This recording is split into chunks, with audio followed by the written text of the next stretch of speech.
Години наред, когато усещах вълната на паникатаките, аз се мобилизирах и влизах в режим на бойна готовност.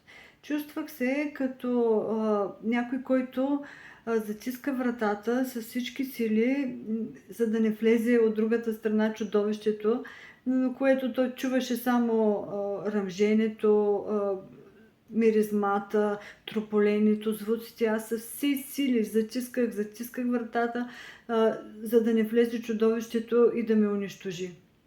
В крайна сметка пусках дръжката едва когато спрях да усещам чудовището, т.е. моите симптоми. Участено биене на сърцето, затруднено дишане, изтръпване, гадене и така битка след битка. Тези битки бяха доста изтощителни за мен, но всеки път аз затисках вратата супер упорито.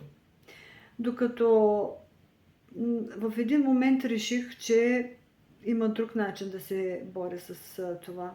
Реших, че няма да затискам повече вратата. Че ще седна, ще оставя вратата отворена, ще седна и просто ще изчакам чудовището да дойде и да направи с мен каквото пожелае.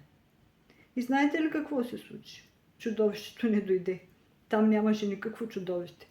Всъщност, това, което даваше сила на чудовището, беше точно моята борба и силното затискане. И колкото повече сила влагах в борбата си срещу чудовището, то ставаше толкова по-силно. Докато, когато оставих отворена вратата и седнах да чакам, чудовище не се появи. Наистина това не стана мигновено. Стана след доста опити, в които аз посягах да затварям вратата, но се сдържах.